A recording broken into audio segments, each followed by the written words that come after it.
When I first read this story, I immediately identified with the Pharisee and felt a little frustrated, or maybe even annoyed with Jesus. The self-righteous part of me says, wait a second, the guy who invited you to dinner and allowed you into his home is the bad guy here? And the woman that's a public sinner, the one who's clearly done something wrong that everybody knows about, is the good one? How is that fair? Like many stories in the gospel, this story makes me uncomfortable. I like thinking that I'm a good person, that if I do things just right, I'm living how God wants me to live. But maybe this story shows us that God wants more for us than just doing the right thing all the time. Maybe it's not about doing things right, like the Pharisee and I thought, but about showing up and being authentic in our relationships with ourselves, others, and God. As many of you know, I teach the ECJ India class. Our trip is one of contrasts. One day, we find ourselves playing with street children who have run away from home. And the next, we're visiting a Jain temple and learning about the importance of nonviolence. We find ourselves explaining to a distraught woman that she's not alone in her struggles, that there are people with disabilities in the United States too who are trying to figure out how to deal with it. And then, we're hanging out with elephants in the jungle. While visiting Agra, the home of the Taj Mahal, we had a glimpse of the world that exists outside this famous tourist site. This year, on that afternoon, we ate lunch at the Shiro's Hangout Cafe. The women who run this cafe are all survivors of acid attacks. Because it often goes unreported, it is almost impossible to find statistics on this horrible crime. Yet the Stop Acid Attacks campaign estimates that at least 5 women are attacked with acid in India each week, and these attacks happen at a similar rate in Pakistan, Nepal, and Bangladesh.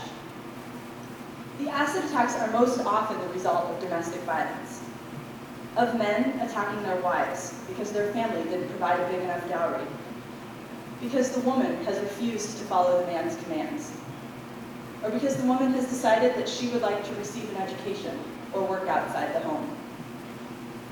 Until very recently in India, anyone could walk into a store and purchase acid for less than $1, and there were no specific laws against acid attacks. As we anticipated listening to tragic stories of domestic violence at the Shiro's Hangout, the dominant theme was not what any of us expected. Each woman focused on how this cafe had provided her with a community that allowed her not only to survive, but to thrive. The women told unimaginable stories of love and hope, despite the fact that their families most often blamed them, not the men who attacked them, for what had happened. These women were strong. Most of them had been forced to live in complete isolation, apart from the world for many years. Their families were ashamed of them and didn't want them to be seen in public, so they never left their homes.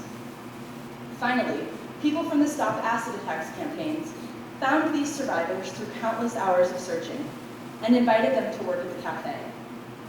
When they arrived at the cafe, the women realized that they aren't alone in their struggle and that they are strong, beautiful people. Like the woman we heard about in today's gospel, these women were on the margins. The Pharisee is upset that Jesus allows a woman, a public sinner, to approach him, yet this vulnerable woman has shown up. She meets Jesus. She doesn't shy away because people see her as an outcast. Her desire for forgiveness and reconciliation with the community gives her strength and the ability to show her love authentically. Her desire to be part of a community, to have a relationship with Jesus, is what ultimately frees her. In a similar way, the acid attack survivors found strength in their community. The women will never be able to escape their physical scars. Those will last forever, and so will the painful, tragic memories of what happened to them. But they are empowered now to change the direction of their lives. They earn their own livings by cooking and selling food, managing the accounts of the cafe, and even selling clothing that one of the women designs and produces. Their lives will never be easy, but their struggles will seem lighter when they're surrounded by a genuine, supportive community. The first 2 lines of our liturgical theme song this year begin with the words, "Meet me." The idea of meeting someone is about showing up.